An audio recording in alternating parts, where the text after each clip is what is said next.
Mes amours, écoute, j'avais le goût d'un pâté au poulet, mais j'ai pas le goût de faire des pâtés toute la journée. Donc, ce matin, j'ai parti un bouillon au poulet avec 3 cuisses que j'avais au congélateur. J'avais gardé la peau et tout.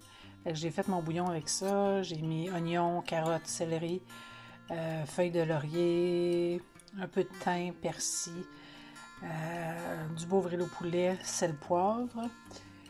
Des fois, je mets plus de légumes, mais là, j'ai vraiment fait un bouillon. Je l'ai cuit quand même longtemps pour qu'il prenne un bon goût.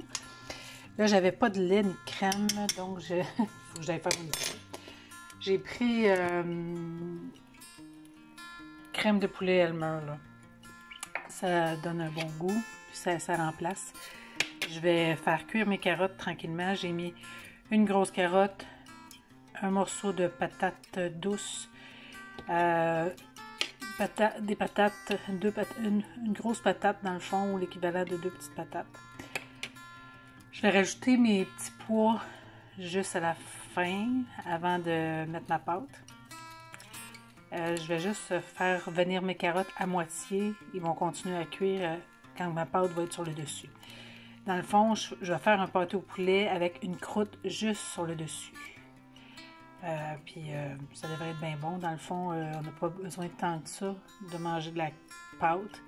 Fait que juste avec une croûte sur le dessus, j'avais déjà fait ça, puis c'était très bon. Puis là, j'ai dit, tiens, on va faire ça vite fait.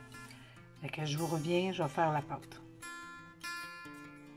Bon, on va faire notre pâte. C'est 2 tasses de farine, 1 tasse de beurre froid en cubes. Maintenant, je vais défaire mon beurre avec ma spatule à pâte, là, jusqu'à temps que ma farine soit granuleuse. J'ai rajouté environ 1/4 de tasse d'eau froide glacée avec un bouchon de vinaigre blanc. J'ai rajouté un blanc de poireau et mes pois verts, environ 1 tasse ou 2. Tu sais, dans le sens que moi, c'est au pif. Mais je vais les laisser cuire juste un petit peu, pas longtemps, le temps que je finisse ma pâte. Puis je vais rajouter aussi environ 2 cuillerées à soupe de fécule de pommes de terre. Maintenant, ma pâte est prise ensemble.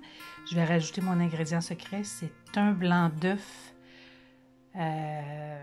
monté. C'est dans le sens que je ne vais pas monter jusqu'à temps qu'il y ait des pics, mais juste le monter un peu. Dans le fond, on fait juste donner de l'air à notre blanc d'œuf, puis on l'ajoute à notre pâte. Je vais la mettre au frigo le temps que je termine mon appareil de poulet. Puis, c'est ça, je garde le jaune pour le dessus.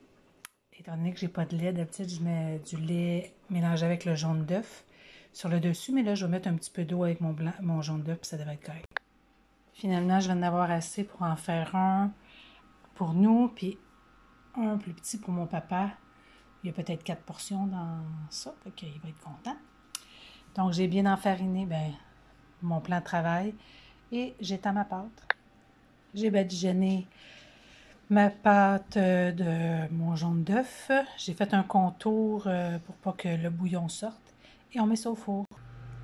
J'ai mis mon four à 400 parce que il est à convection.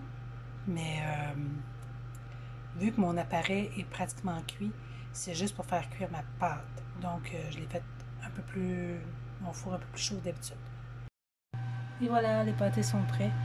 C'est des pâtés de semaine, on s'entend, là, c'est pas les pâtés que je fais quand j'en fais en série, là, mais pour dépanner dans la semaine, là, ça devrait être bien bon. Bon appétit!